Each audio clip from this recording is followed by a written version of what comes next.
It's still about no more than 30 minutes of downtime a year. Capacity, which is how many users the system can support. So typically when we're designing these systems, we do basically 3X.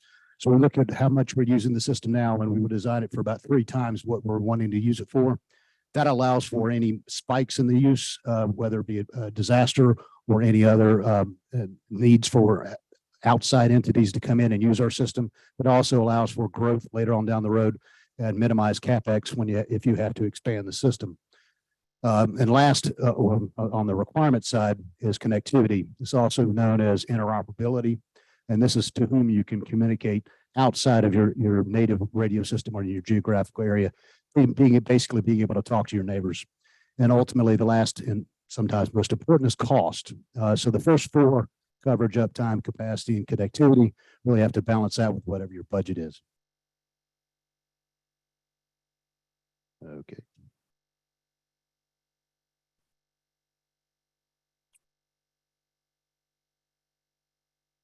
All right. There we go. So for the RFP, we had 5 categories in the selection criteria, and they were all given a weighted point value. The first being the total life cycle cost, sorry. And that really encompassed the initial purchase and also the maintenance and the upgrades that we may incur in the first 10 years of ownership of the system. So we were really looking for a 10-year total cost of ownership. And then we looked at the project approach and understanding. This really came down to our needs and desires with expanded coverage from our existing system, expanded capabilities with whether it be talk groups or encryption, things of that nature, and also interoperability with our neighbors.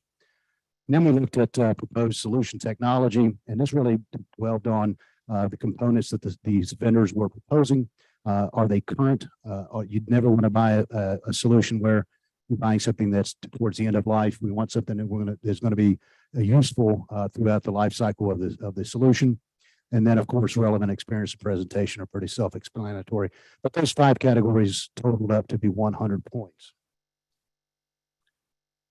The selection committee consisted of myself, the Emergency Communications System Manager, Chief Deputy Boone from the Botetourt County Sheriff's Office, Fire Chief Ferguson, Botetourt Fire and EMS, Captain Gacky, the Administrative Captain with Botetourt County Sheriff's Office, who's also over the 911 Center, Daniel Murray, who's our Emergency Manager. Those were the 5 voting members that were county employees. We also had interjections and a consultation from our third-party consultant, Manuel Ojeda. So what you're seeing here is the averages of the 5 members of the committee when they voted on each of the subcategories broken out by vendor. As you can see, Motorola Solutions scored higher in life cycle cost, project approach, and proposed solution. We both felt, or the committee felt, that they both had relevant experience and they tied. And L3 Harris actually scored higher in the presentation demonstration. Ultimately, the total scores, Motorola came in first with a total score of 92.8 points, and L3 Harris came in at 87.8 points. So this is a representation of our current coverage that we have on our current system today. I wanted to show you the coverage for the new system, but the coverage maps are listed as proprietary and confidential, and I can't share them in an open hearing, but I can explain. I talked to it a little bit. You can see that the 4 black dots; those are our 4 current towers, and then anything shaded in green or light blue would be coverage. Now, understanding that this is done with a propagation software that assumes that everything is new and optimal on the tower sites. As I explained earlier, all of our tower sites, the equipment has been up there for 24 years. So I think that this is probably a little optimistic in what the expectations are for coverage. But you can see in the 5 red circles, these are coverage deficiencies that we've identified in the north, just north of Eagle Rock, on the 220 corridor, just south of Iron Gate, in the Oriskany area, the Catawba Valley, which also includes Carvin's Cove and Appalachian Trail, Blue Ridge with the 460 corridor, and then Arcadia up towards the Parkway. The new system, we're going to use the 4 existing sites that you see there. We're also going to add 3 sites. 2 of them are existing sites that are owned by private owners that we will enter a lease agreement with. And the third, the one in Catawba, will be what we call a greenfield site, where we'll be building that site from scratch. So with the new site in Iron Gate, that will cover the 220 corridor, and the site in Blue Ridge will cover the 460 corridor and all the deficiencies that you see in Blue Ridge. Catawba will handle the Catawba Valley and also Carbons Cove and the Appalachian Trail. Now, we still have Oriskany and Arcadia that we have to deal with that have coverage deficiencies. The biggest limiting factor with coverage is not so much being able to hear from the towers or the towers out to the first responder. It's the first responder talking back into the tower. So the portable radios actually only transmit at 2.5 watts. The mobile radios, the ones in the car or the fire apparatus, they actually are 10 times more powerful. They're usually 25 to 35 watts. So what we've come up with is using a vehicle repeater system, much like what you see here. So what happens in the areas where the portable is not being able to talk back into the system, it will be able to talk on another frequency to the box that you see to the right. That is the vehicle repeater. It will translate it to the mobile, which transmits it out at a much higher power. So in effect, your portables will actually have the same coverage as your mobiles. Actually, it'll extend it about a mile radius outside of what the mobile coverage is. So if I go back to the coverage map that you see here, all the areas where you don't have coverage, where a mobile would cover, if you expanded a 1 mile radius from a sheriff's deputy car or a fire apparatus, that would be covered. So we feel pretty confident with the digital vehicle repeater solution that we will achieve that 95% coverage with the portables countywide. Moving on to interoperability, obviously, with the Motorola solution, we would be tying into the Roanoke Valley radio system with this core in Roanoke County. So we would have native interoperability with Roanoke County, the city of Roanoke, and Salem, and Franklin for that matter, although we probably would not use it that much. Since we'll be using multi-band radios, multi-band portables, we'll also have interoperability with Rockbridge to the north. We'll have interoperability with Allegheny and Craig when they bring their system online. We will also be in the same 700-800 megahertz bandwidth, so we will also have interoperability with Bedford to the east. So in effect, today we're on an island. We can't really talk to anybody. With the new system, we'll be able to talk to everybody around us. So a projected project timeline, obviously today, August 23, where the committee is bringing our recommendations to the board, and we're going to be asking permission to negotiate an interim agreement, which is part of the PPEA rules. We anticipate that we will have that agreement if the board so elects to give us the approval to negotiate, to come back in October 2023 for bring that interim agreement for approval, and then we'll request approval to enter final contract negotiations, which we hope to bring back by the end of the year in December. Somewhere in January, February timeframe, we will have placing the order with the factory. And then we anticipate about a 13-month build out, given there's no issues or anything of that nature. So we hope to have the system constructed sometime in the spring of 2025. We'll do our testing in April or May. And then in June of 2025, which is to be determined, but we'll do our coverage acceptance testing. And we have to wait till there's maximum foliage on the trees, because in the wintertime with no leaves, the radio system works wonderful. But we want to make sure that it's taxed to its maximum ability to make sure that we're getting what we need. And we're anticipating sometime in the July, August, or summer time frame of 2025, we'll do a system cut over to the new system, and then we'll decommission the old system. So from anticipated costs, although I can't get into the actual cost because they're still considered proprietary and confidential, I am happy to say that the expectations that were delivered by our consultant several years ago was right around $25 million. We will be lower than that, I anticipate. And also, the funding is actually to be determined, but more than likely a good bit of it will be financed, but we could be using a mix of financing and CapEx. So finally, the recommendation, the Emergency Communications Committee unanimously voted to recommend the award of the public safety radio system to Motorola Solutions. The ECC also recommends to the Board of Supervisors to approve the award of the RFP to Motorola Solutions and direct county staff and the county attorney to enter negotiations for an interim agreement. Should the county staff negotiate a successful interim agreement with Motorola Solutions, the ECC would subsequently bring that agreement back to the board for approval. That is the conclusion of my presentation. I'm happy to answer any questions you may have. Yes. Everybody can turn those back on all the way through.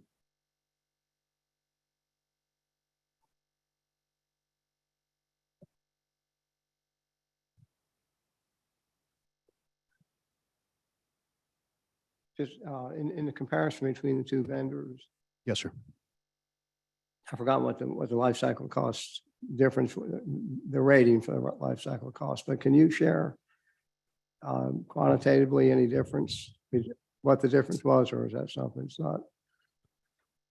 not really a discrete number? I don't Yeah, no, it was, I mean, it was probably less than 10%, but there was a significant difference between the two on the total life cycle cost. Yes, sir. Okay. And as far as on the comparison, the project managers, the respective PMs, which is going to be key, I'm sure. Yes, sir. Where will the Motorola's be located? The individual, out of what office will he be working, or she? I don't know. I do have her resume that was included in the original proposal. I don't remember exactly where she's out of, but she is located in Virginia. Yes, sir. In Virginia. Yes, sir. And then the final question relative to schedule, going to be important, obviously, in June, July, I guess, 2025. What teeth do we have in that, in the contract? That would actually be when we negotiate the final contract. Obviously, we will be doing payment milestones, and there will be a holdback towards the end that we can use as, if should need to use as leverage to make sure that we get, the outcome that we're looking for. And nothing converts to liquidated damages or anything like that, right? Well, I mean, that's to be determined if we negotiate it in the contract, but typically, unless you're on a really hard deadline, I haven't seen too many liquidated damages in these contracts, but it's not uncommon. It's not unheard of, I should say. Okay, thank you. Thank you, Mr. Chairman. Any questions? Thank you. Thank you for all that information. I noticed on the committee of 5 that were involved in the selection process, there were no volunteers from any of our fire departments. Can you tell me if they will have access to this equipment, how that will be deployed to them as well as the full-time staff? And as we go forward with deployment, is there opportunity for them to be involved in the process? Because in my opinion, they're a vital part of our fire and EMS system right now, and I want to ensure that they could be included in any way. Yes, ma'am. So Chief Ferguson was the conduit, and he held his monthly meetings with the volunteer chiefs. And he was the conduit to the committee with their concerns and things of that nature. As for moving forward, absolutely. In this system, there's things like fire station alerting that could be tailored to the individual fire stations. And I'm sure, Eagle Rock may have different ideas than Buchanan or, Blue Ridge. So they'll have an input in that. The actual equipment, yes, there will be the equipment that we've spec'd out. There'll be one for each seat in each of the apparatus. So there's one for everybody that can show up to actually man any of the fire apparatus. I think it was somewhere around 200 radios, somewhere give or take, but that's about right. But yes, absolutely. Moving forward, they will be a part of the standard operating procedure that they set forward on how they handle their calls and things of that nature with regards to the radio system. Thank you. And as a resident of one of the remaining 2 less covered areas, so I think you explained pretty well this repeating system and how that will get us up to probably 95% coverage. Do you feel like, as far as Oriskany and Arcadia go, is this the best solution we're going to come up with? I know we have geographic challenges. Yeah, and especially with Arcadia, I spent a significant amount of time trying to find land to be able to put a tower site. The challenge is you could find land, privately owned land in the valley, but you can't get from there back to the system without putting either fiber in, which is massively expensive. But if you wanted to use microwave, you would have to use a relay, and all the mountaintops are owned by either the federal government or some conservancy. And it just made it, prohibitive. So this, we feel, is the best solution. And basically what we're doing is, instead of building brick and mortar or steel and mortar for towers, we're taking that and putting it in the apparatus or in the vehicles. So it's doing the same function, but it's dispersing it, to where it goes where the first responders need it when they need it. So we felt that this was the best solution. And the price that we're comparing, it does include 10 years of maintenance. Yes, ma'am. Do we have an estimate, and are we considering the estimates after 10 years of what it would take, and what's the lifespan of this? We expect the lifespan's going to be 15 plus, but 15 plus. And there is built into the 10-year maintenance upgrades. There's one upgrade that happens usually around 6 or 7 years. And so you would anticipate that maybe the second upgrade would be somewhere around 12, 13 years. But we do not ask the vendors to go past 10 years. It's a little tough for them to really project that far out on, what their maintenance costs are going to be. Thank you. That's all I have. Any other questions? Yeah, just without getting too far down in the weeds, for people who may not know the necessity of the change, right? So we go way back to the type of system we have now compared to the type of system we're talking about. So it's an analog system, which is an older platform, right? Correct. Yes, sir. Yeah, and now digital. So why would we do that? And just for those who don't know, we do that because, one, we get better coverage of the county for emergency needs, and two, we can communicate more effectively with our neighbors. So that communication is really key, because most everybody around us, I think, from what I know, is already too digital. Yes, sir. That's correct. The only one that has not gone is Craig, and they're on their way. They're actually ahead of us. The system we have now was, state of the art circa 1975. Okay. So it is very antiquated. We are on an island. Well, we have trouble talking to other people. Great example is the recent Ironman race that we had. It was significant challenges to be able to connect Roanoke County, Roanoke City, Vinton, Bedford, and us to be able to communicate. That was a challenge because they're all digital and we're analog.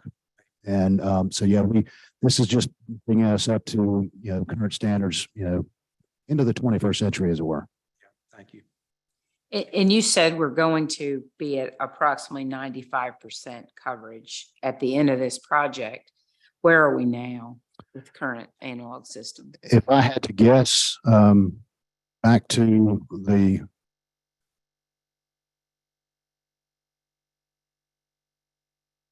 a little slow. There we are.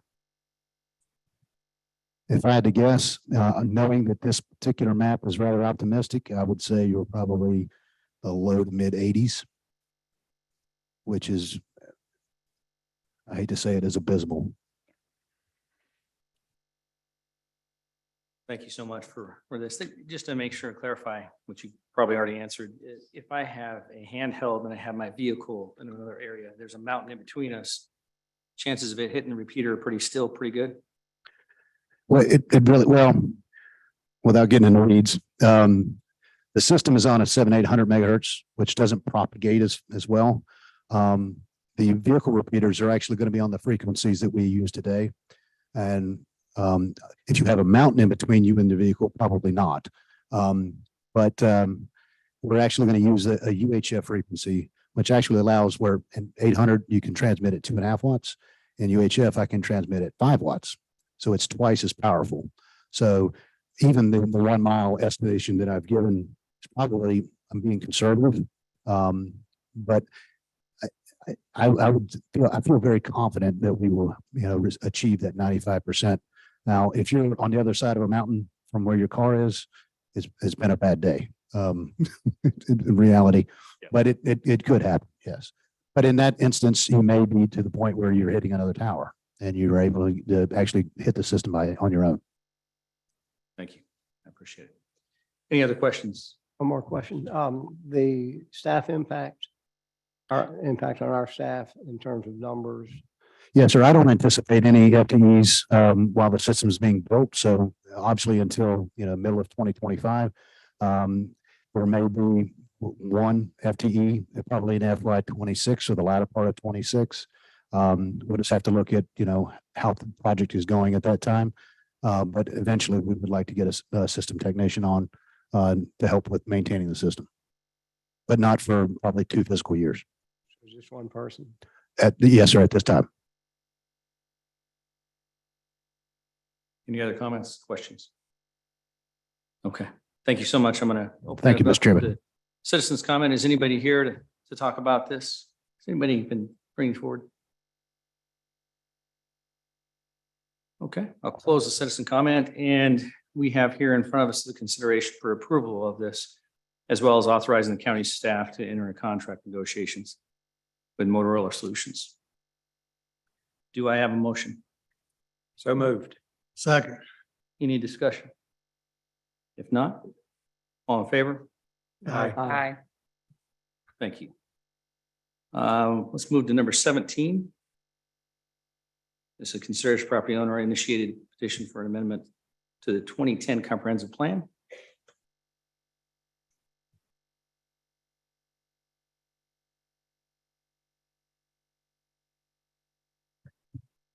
Thank you. Good evening, Chairman. Members of the board. Do you have?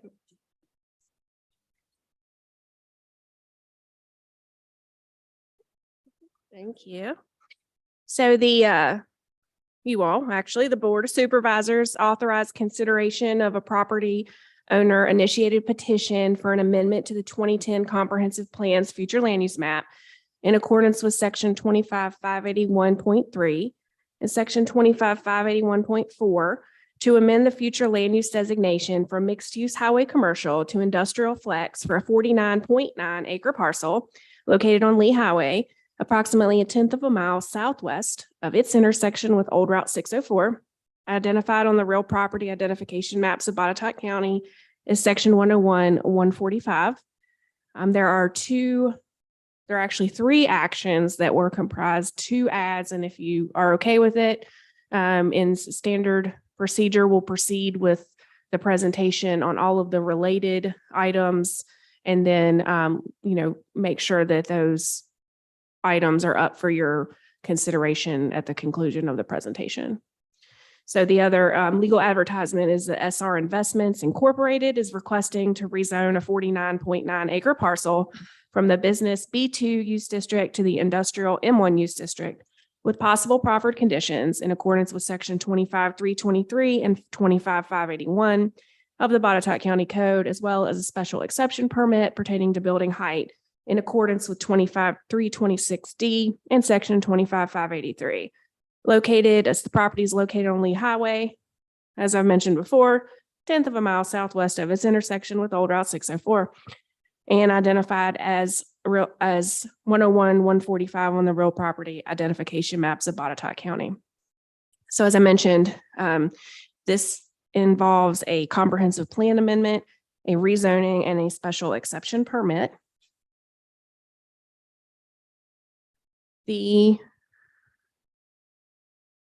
Let's see, proposed use, I'm going to just scroll down just a little bit.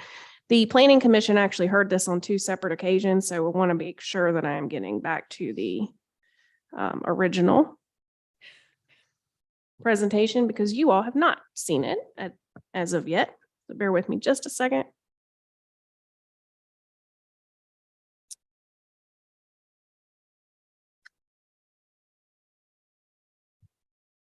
All right. So SR Investments is requesting, again, those three actions, and all of these are related to a utility battery energy storage facility. We've been working with the applicant for this particular project since 2022, and at which point they requested a zoning determination and proceeded to file these requests in accordance with that. The intent for this, again, as I mentioned, a standalone battery energy storage system sitting on approximately 14 acres and consisting of 144 above ground enclosures, a substation and related interconnection facilities. It's a fenced and unmanned, remotely controlled facility under 24-hour monitoring. The purpose of the project is to pull power off the grid at times of overabundance and stored to be dispatched at peak times or when needed. We did have in your package an applicant provided photo of a similar facility in Texas. The SCP for the increased height is related to some of the interconnection and power facilities. And while we talked a little bit about what may or may not be entailed, that's a difficult definition. And so we felt it'd be appropriate to consider that in accordance with the rezoning request. Again, the amendment of the future land use map is because is in with the Gateway Crossing area plan. And given that the surrounding land use and future vision as the corridor transitions from highway commercial to more industrial here, the Planning Commission did recommend changes to this area as industrial flex. No traffic being generated by this once after construction other than potential single vehicular access for routine maintenance. And we did receive VDOT comments. After the original Planning Commission hearing, we worked with the applicant to draft or to recommend that they voluntarily consider proffers related to the rezoning request that really takes into account a number of components addressed by the Planning Commission. So some of the questions the Planning Commission had were related to security and safety, as well as sight lines to the property from the surrounding Route 11, as well as Interstate 81. We worked with the applicant, who Mr. Justin Adams is here and is much more equipped to answer the technical questions than I am. So he can answer any of those that you have, but worked with the Chief of Fire and EMS, Chief Ferguson, over the course of several iterations of meetings to discuss safety and those potential opportunities in the event that any situations would arise. And so they did perform a sightline analysis at the request of the Planning Commission. This is basically three different sections. And if you look from left to right, you are basically looking from Interstate 81 up the hill to the proposed development. You're seeing significant amount of screening and existing vegetation to remain. And then the property again slopes back down, or would slope back down again to Route 11. And so these are basically, they look very similar, but you're basically at any of those three sight lines looking upward. Again, the equipment itself shown to not be extending above that existing tree line in any indication other than the potential power interconnect.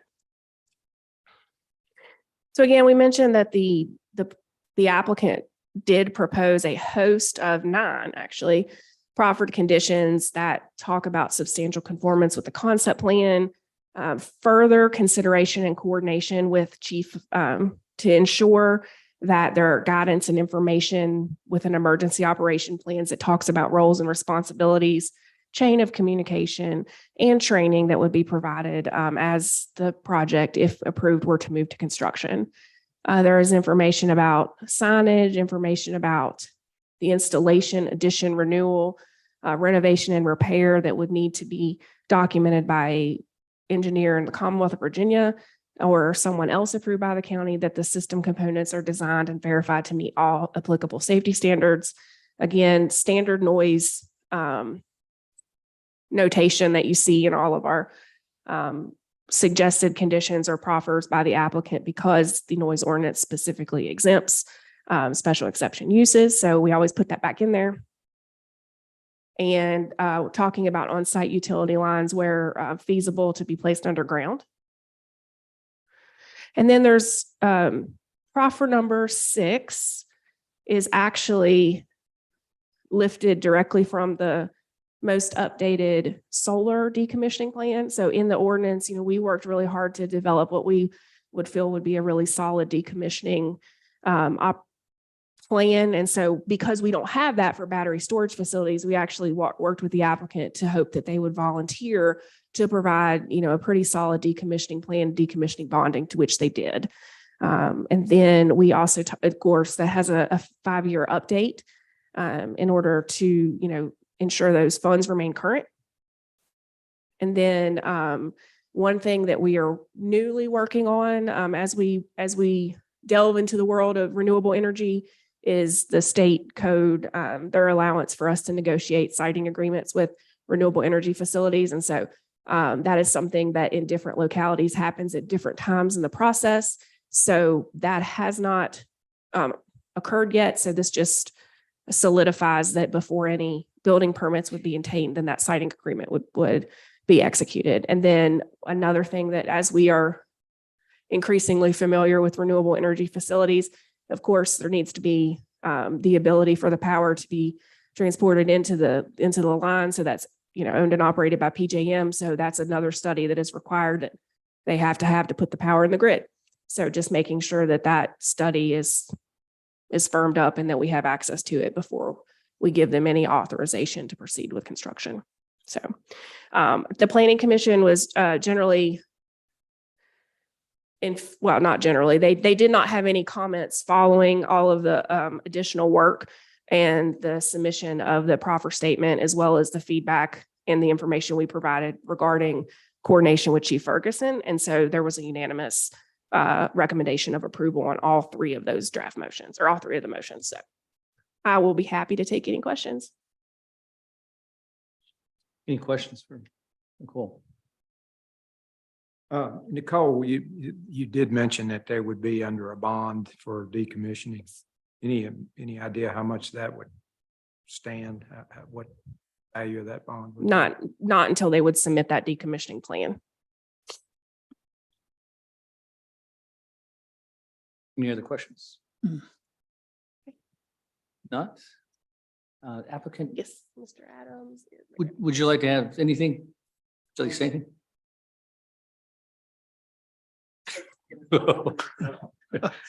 I do like the decommissioning portion on here. You did it. I want to ask Yeah. about fires, but can we, Yeah. want to do the public hearing first? Yeah, we can ask them. Okay. They might.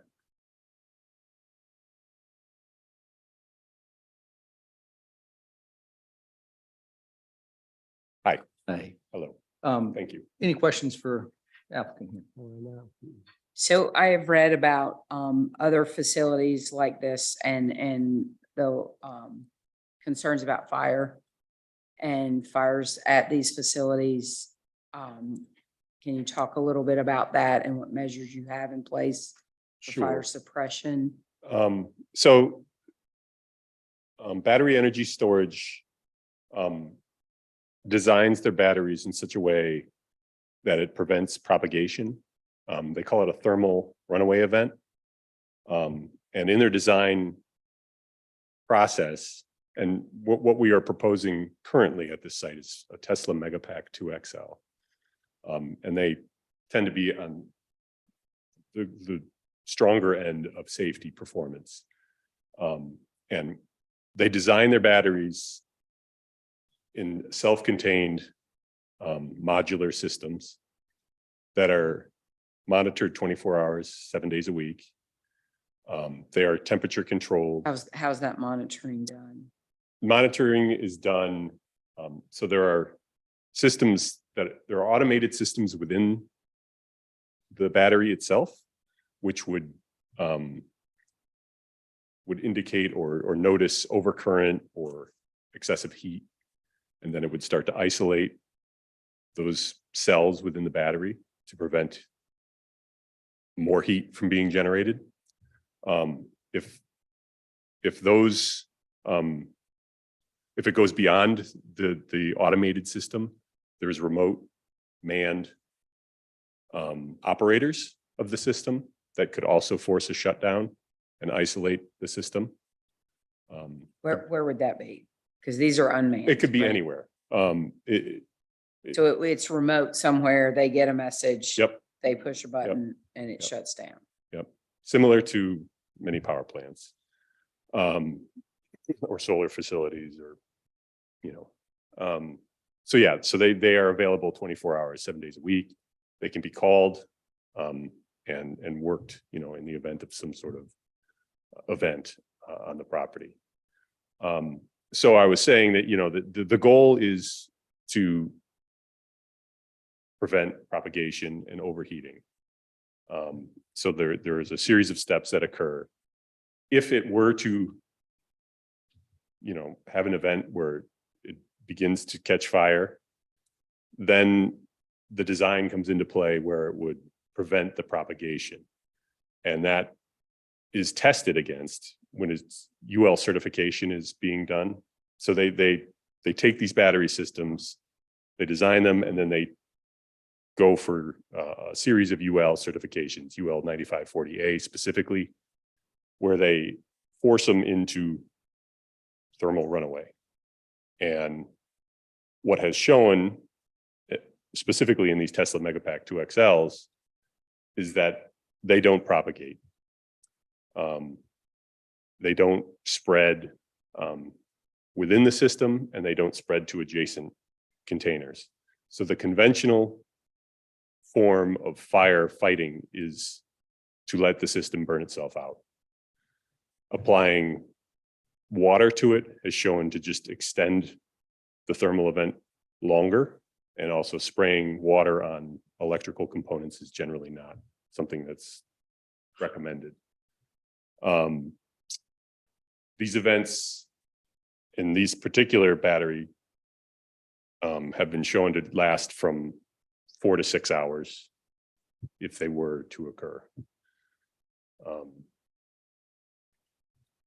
How many facilities like this do you have? We have 3, Where, 2 in Texas and 1 in California. any fires at those? No, they've been operating, well, our oldest is 2020. So they've been operating since 2020. And the 2 in Texas are larger than this facility that we're proposing. And they have been integral in the heat wave that state has had for basically the entire summer.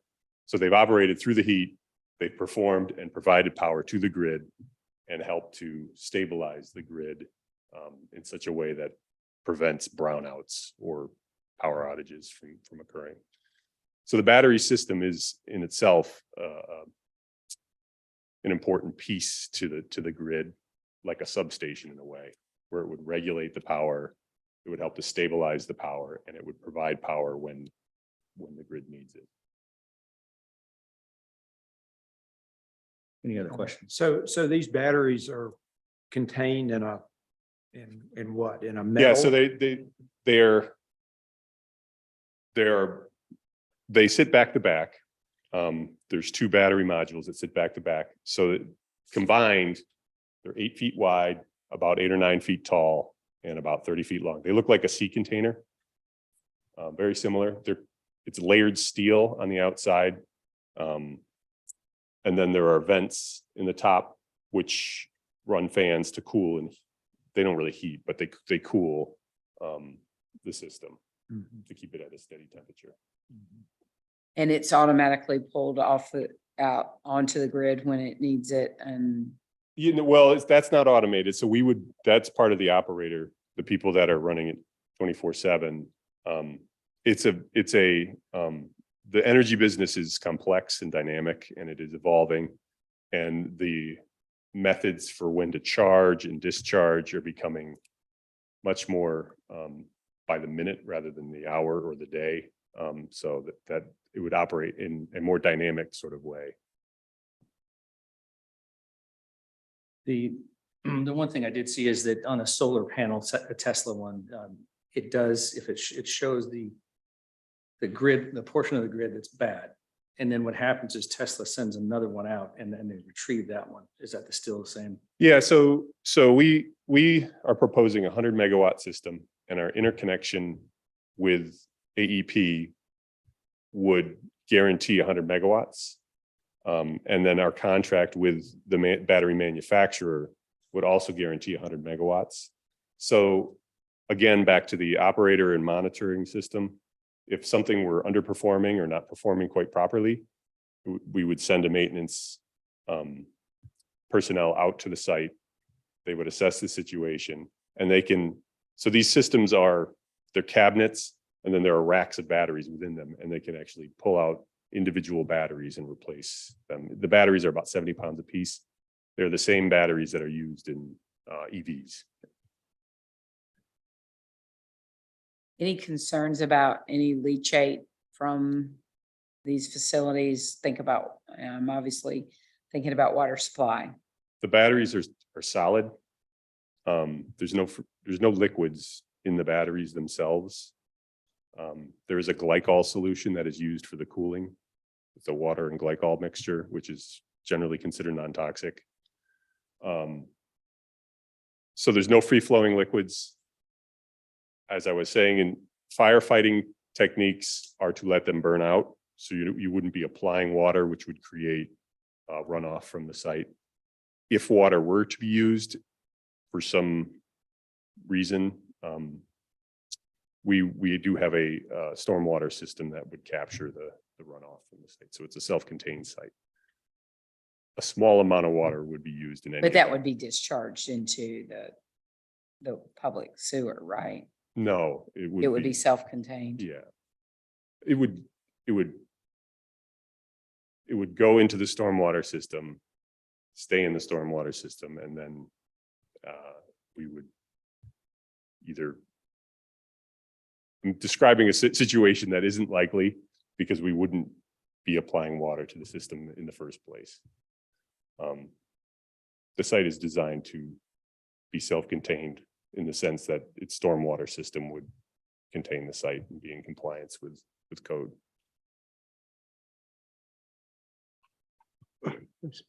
Question. Sir, would you explain or discuss in kind of a broad brush fashion, because like you said, this is very complex, but the benefits, like you said, one of them is stabilizing the grid and Yeah. predictability, but even, and you may not be able to do this, but if you can put it in some kind of quantitative terms. So in general, the main function for the battery will be, as was stated earlier, to charge when there's oversupply and discharge when there's not enough power. Every day, the grid has these peaks and valleys. The peak demand is generally around 5 to 8 o'clock when people get home from work, turn on their stoves, turn on their air conditioning. The demand goes way up. And what the battery will do is chop off that peak and keep it from going to a point where the grid or the operator of the grid would force some sort of shutdown or a brownout. Right.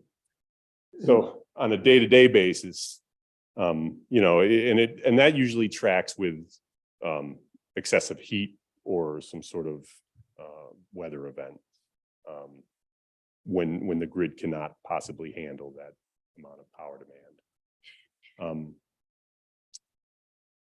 That's the primary function. There is also capacity, which is also getting at the same sort of theory, is that we would be sitting there waiting for AEP to call us and provide power when they needed extra power. It's an old way to manage the grid. They've been called peaker plants in the past, and those historically have been natural gas fired plants that turn on when power is needed. The benefit of a battery is that it can take seconds or minutes to turn on, whereas a gas-fired peaker plant could take hours to turn on. So it's a way of taking the existing grid and making it more efficient, using that power rather than shedding the power, So in terms of dollars, those whatever dollars are saved, how do they accrue back to the consumer? Through lower rates with AEP in this case? Is that? AEP would pay us for the power. what, although this is not you can't point a bright line to it, what this would help to solve or prevent is additional utility upgrades, new lines, new substations. When the grid isn't providing enough power, the utility, their solution is typically bigger lines that can flow more electricity here and there. So this would take the existing power that's already there that maybe is being shut off when it's an oversupply and store it and then give it to the consumer. So I can't give you a figure, but what I can say is that it would help prevent future maintenance or upgrades within the utility system. Thank you. Any other questions, comments?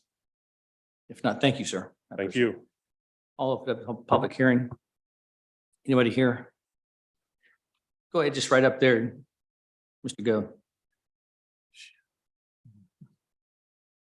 Hello? Is it on? It's not.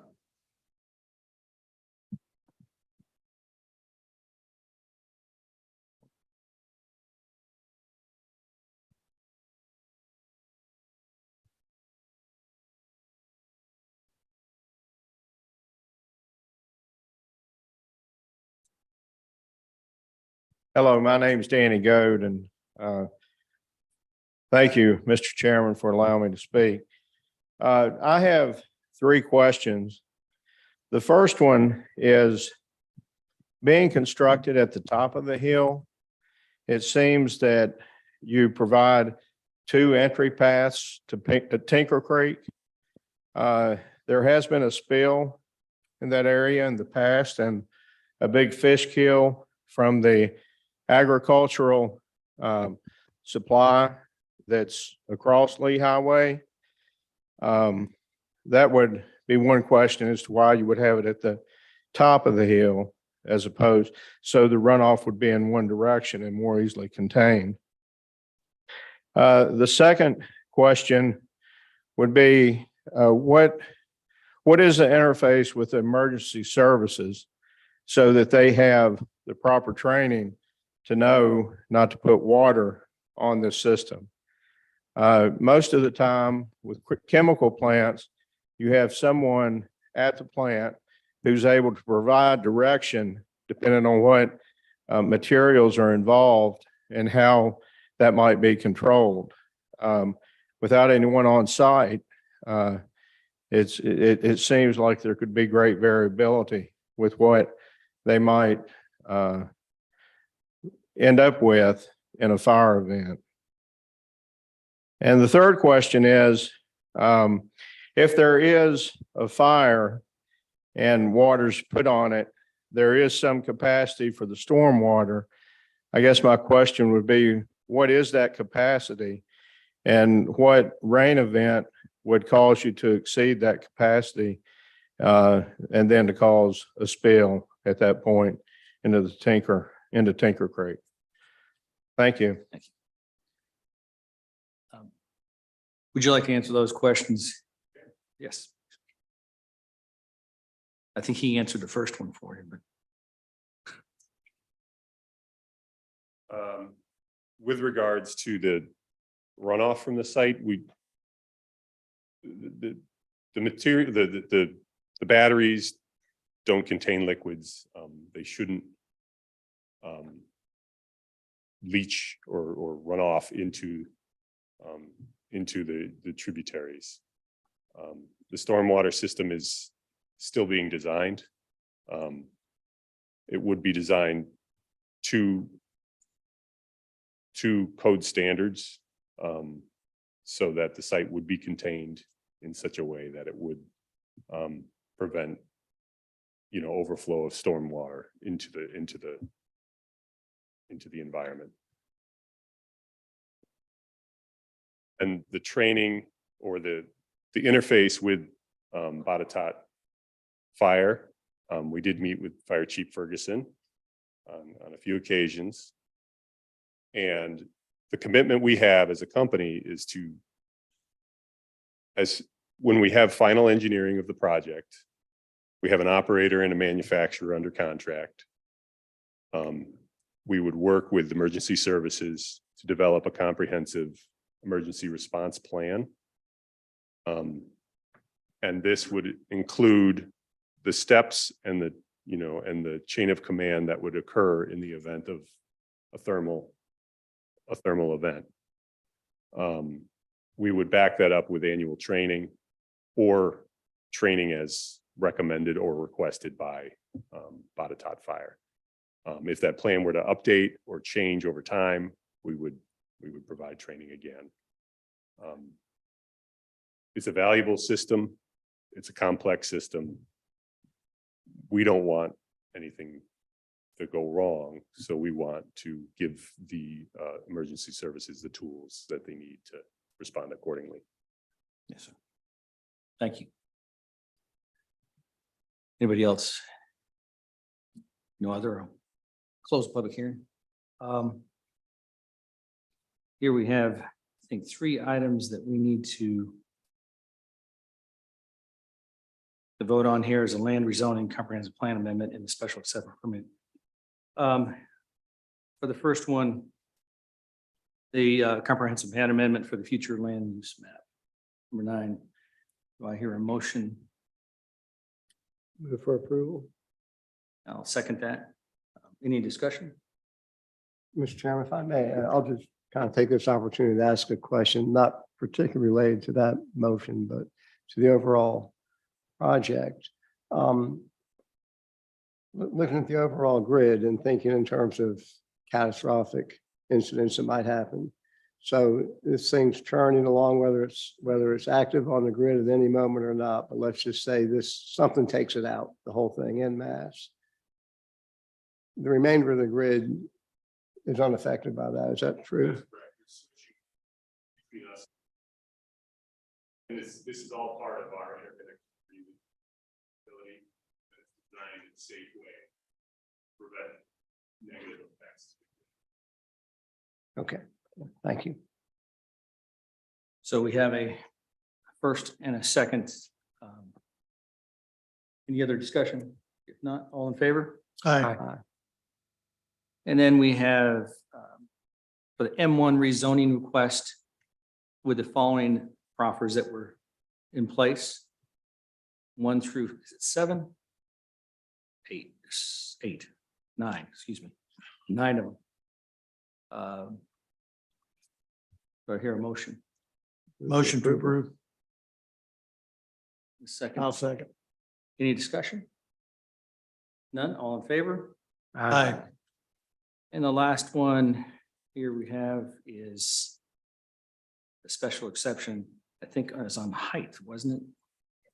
For the building height? Do I hear a motion? So moved. Second. Any discussion? None, all in favor? Aye. Thank you. And now if we can go to number 18. 1645 Roanoke Road, LLC request special exception permit. Good evening, Mr. Chairman, members of the board. This next request is out of the Amsterdam District. 1645 Roanoke Road LLC requests a special exception permit for a medical care facility with possible conditions in the Business B1 Use District, Gateway Quarter Overlay District at 1645 Roanoke Road, Daleville, and identified in the real property identification maps as section 101, parcel 19. This just provides you an aerial of the existing zoning surrounding the subject property. Some existing uses include Roanoke Tobacco No. 2 at the north, digital image printing at the south, Berkshire Hathaway and First Bank at the east, and a multitude of single-family dwellings on the west.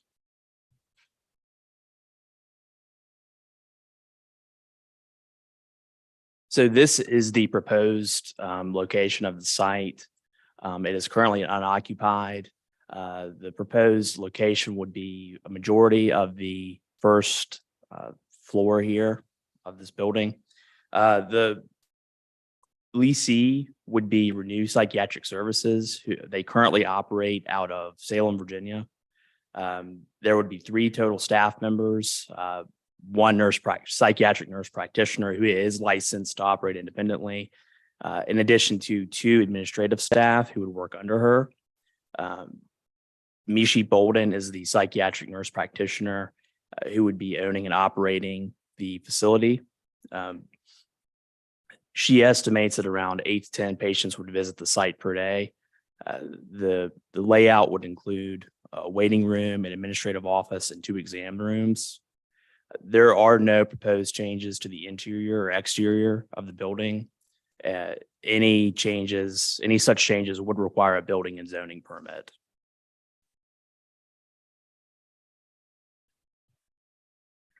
The applicant is agreeable to a condition that the medical care facility shall not allow a drug rehabilitation clinic.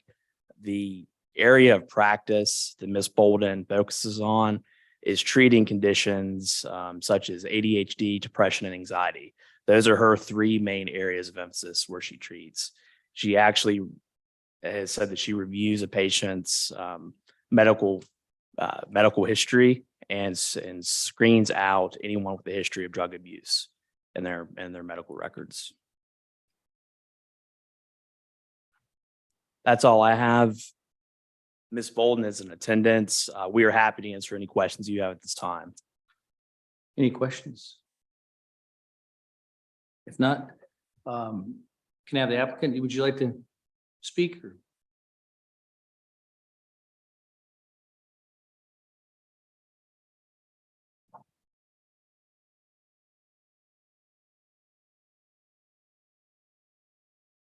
Good evening. Hi. Thank you for having me. I'm happy to answer any questions you may have. Any questions for our applicant? So you're currently practicing at Lewis Gale? No, No. I actually did training there, but I actually have my own practice for the last 5 years, and I've been in Roanoke as well as Salem for the last 3 years, and I've been practicing independently for the last 3.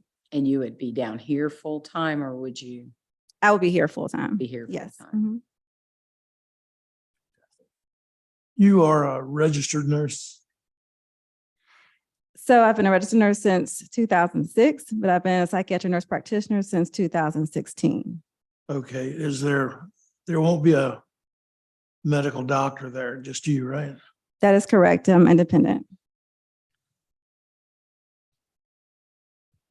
Any other questions? No, I have none. I think, thank you so All much. right, thank you. I will open up to the public comments. Anybody here to speak about this? Not?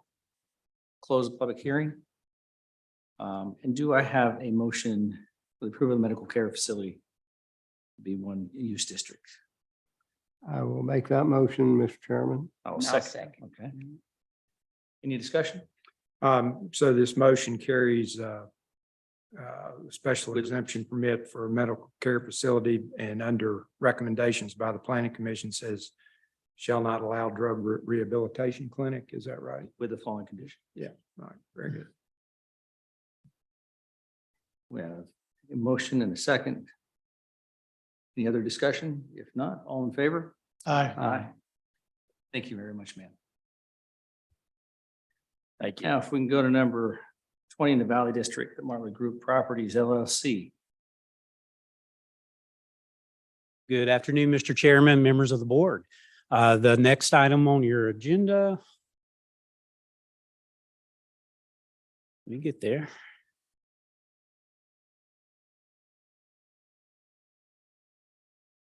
Does come from the Valley District, where Martley Group Properties LLC is requesting a special exception permit for commercial recreational uses indoors with possible conditions in the shopping center use district and Gateway Corridor Overlay District.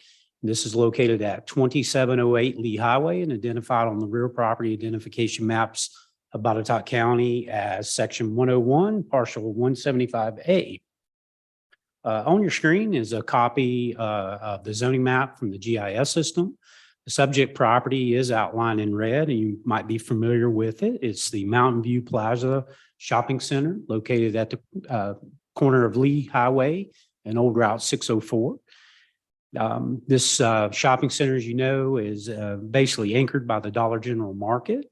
It contains a mixture of other uses such as restaurants, offices, personal services, and fitness centers. Actually, the two out parcels, the Taco Bell and the vacant bank building, were originally part of that plan for the shopping center, but under different ownership at this time. The aerial photo does kind of show the layout of the shopping center itself. The parking in the front, it does have the two drive accesses, one on Lee Highway, one on Route 604. The property to the rear is mostly vacant, has, I believe, been purchased and is now owned by New River Electric, who hopes to do some expansions across the street at some point in time in the future. The application included a concept site map. What we're talking about, 2708, is one of the tenant spaces within the shopping center. It's in the hashed area here so that it's easily identified. The larger space is the Dollar General Market. So Team Botetourt Wrestling Club, doing business as Botetourt Training Center, does operate currently a nonprofit fitness center that works with school-age children. The SEP for the commercial recreational uses, bingo and batting cages, is proposed only within this one tenant space. And the SEP use would use approximately 10,150 square feet of the overall 17,350 square feet of tenant space. However, the fitness center would not be in operation at any time that they would have the bingo being conducted. They would kind of utilize some of the same space. The portable tables and chairs used for that use would be removed at the conclusion of any bingo games, and that space would then be used by as part of the fitness center when it was in operation. The applicant did indicate that the SEP uses were being proposed to help create a financially sustainable facility for the fitness center. And to give you a little idea about that larger tenant space, the applicant included a floor plan and the front building elevation of the space. The hashed area, once again, is the area that would be used on occasion for the bingo games. Under county code and state code, nonprofit bingo operations can only be conducted no more than 2 times or 2 days in a week's period. So there again, the tables that you see here would be removed at conclusion of the games, and that area would be used for other fitness activities when the fitness center would be in operation. The applicant also included a few pictures in their application package that we wanted to share with you. Again, the entrance to the fitness center and the recreational commercial uses would be in this area. The Dollar General Market sign is here, as you can see down through. Some interior pictures of the space. This is kind of that open area where the tables would go in, and then would we use for fitness activities when the bingo games and the tables weren't there.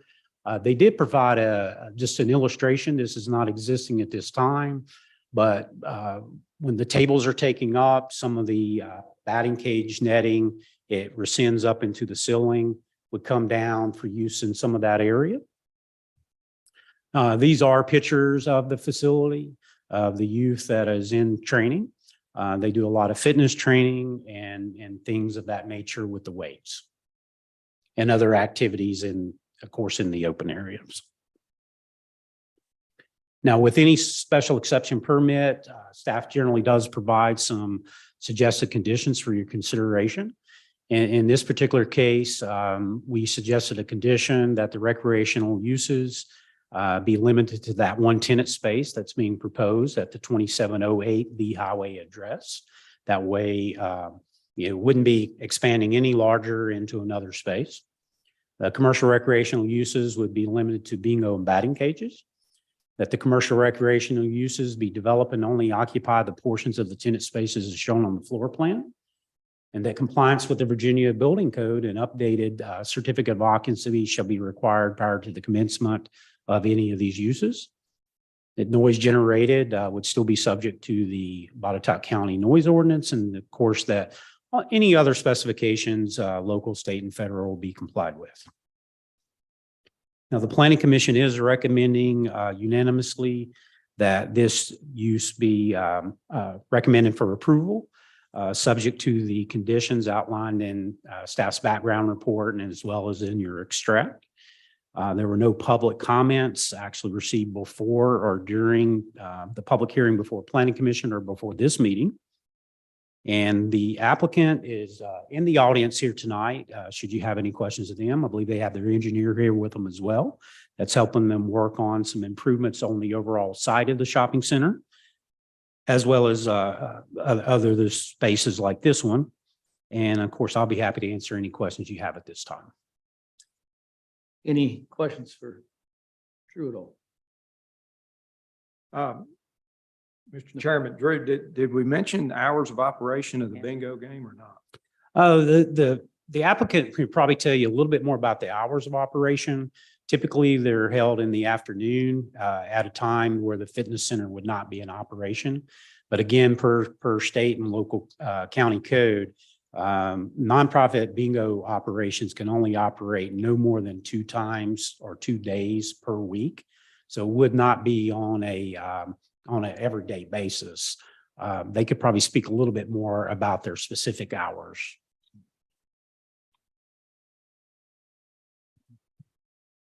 Bobby, you want to come on down here?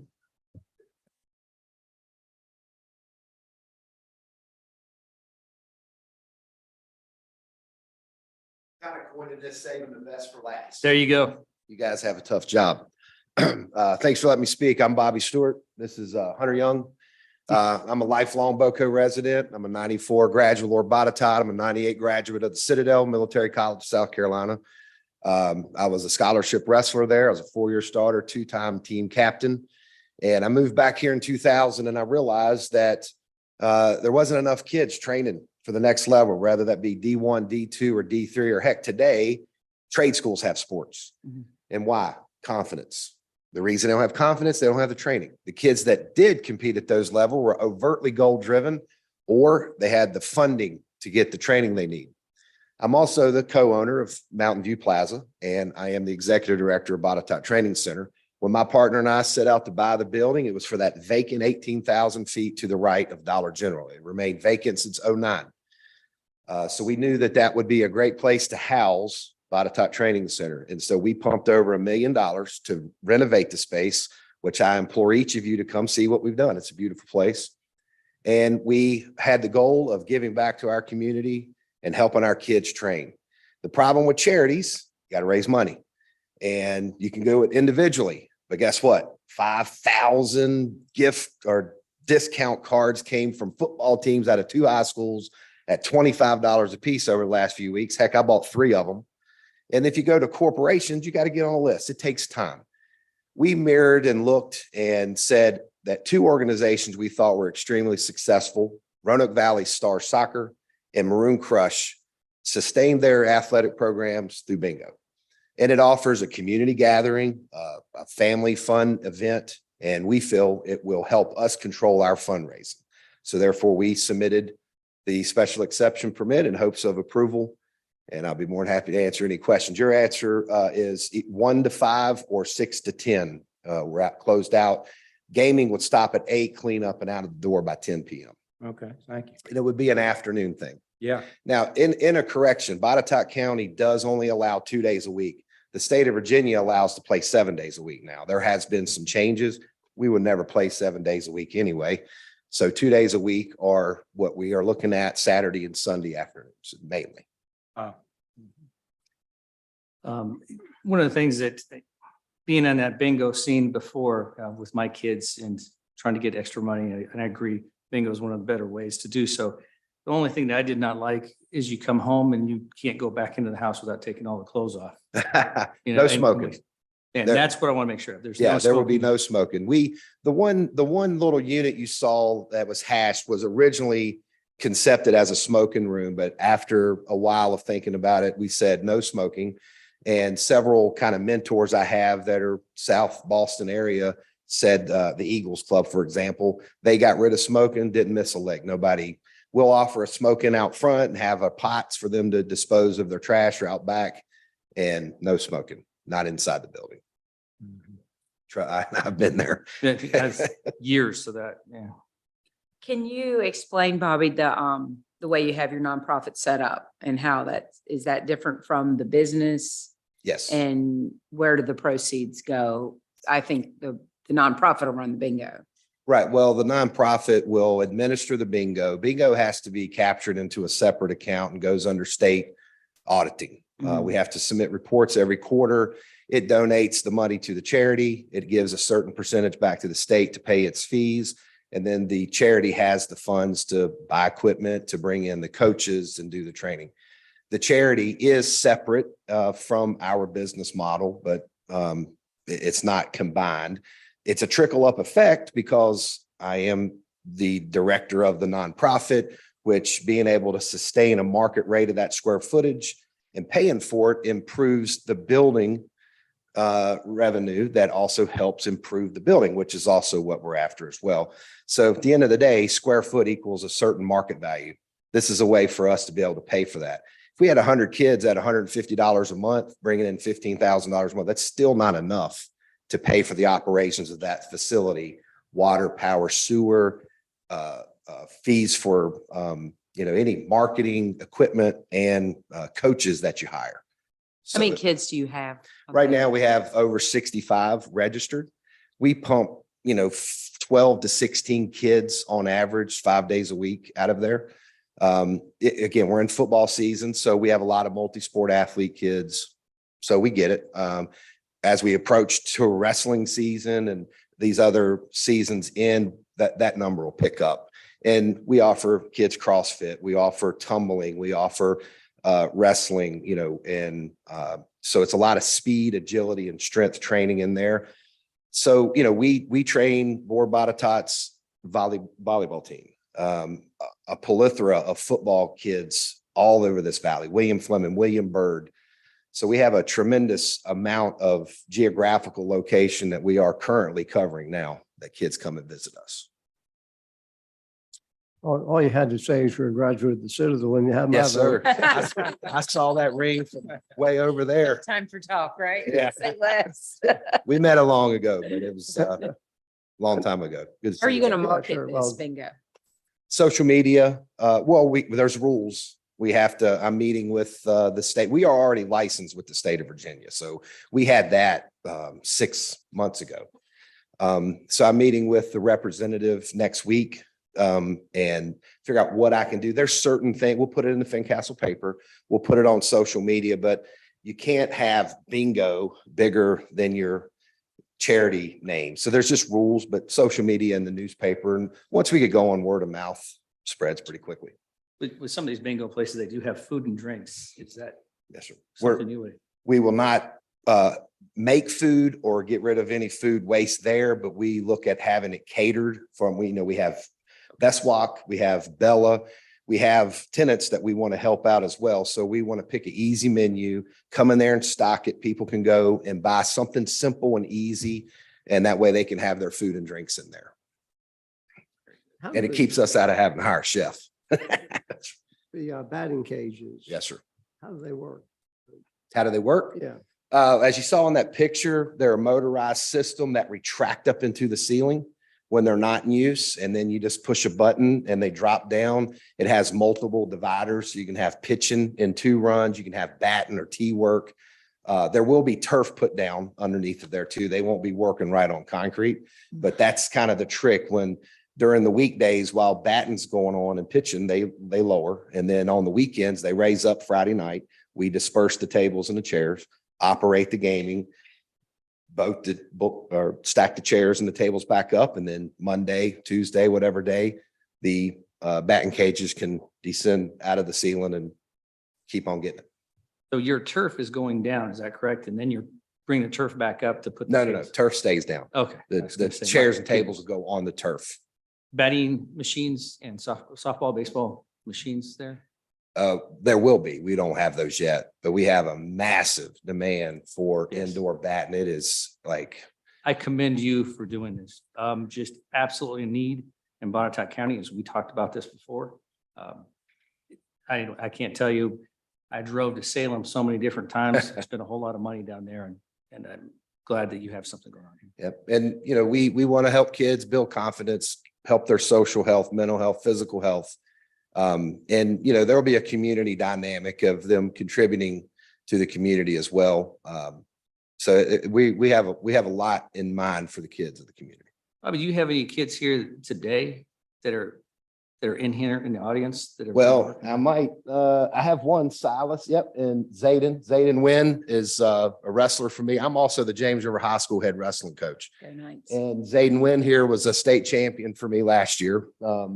And Zayden understands the importance of these clubs and these organizations for training. He's a year-round trainer, successful wrestler. I have Silas Whitson, who is going into his sophomore year for me at James River High School.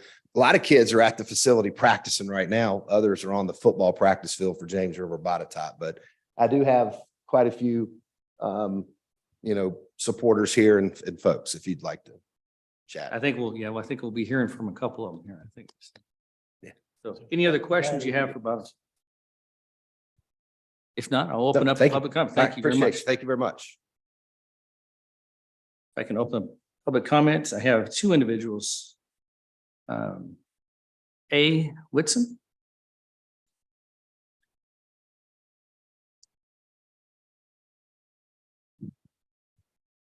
Hi. Is that working? Is that working? This If one not, come on down here. Come on Just- down. Get your steps in. Sorry about that. Mr. Gold tried that earlier. and- Hey, I'm Ashley Whitson of Buchanan, and I just wanted to quickly share some reasons why I was supporting Bobby and the proposed team wrestling or Team Botetourt Wrestling Bingo Club program. But he really said all the reasons that I would have shared with you. Obviously, it's going to make it so that more of our kids can get involved. But there's other reasons that bingo is good for a community. It encourages social interaction, which we need more of these days. And when people participate in bingo, a lot of times they feel part of a community, and that can foster a sense of belonging. It's a safe environment where everybody can get involved and enjoy the activity that's provided there. And then regularly playing bingo can also keep your mind sharp, and this can especially benefit our senior populations in our areas. And then, of course, for us parents, it's going to make it more affordable for our kids to participate in wrestling or the other sports that he has at that gym. We can make our kids volunteer at the bingo, and that teaches them responsibility, but it also gives them a sense of ownership and helps them buy in more to what they're doing. And as a parent of multiple kids in many different activities, anything that can cut costs is a huge blessing for us. So bringing bingo to Botetourt would be a way to foster a stronger sense of community, and to help more youth get involved and become more active, which I think is a win for everybody. So thank you. Thank you. D. Crook. I'm actually just here to get a beat my flag.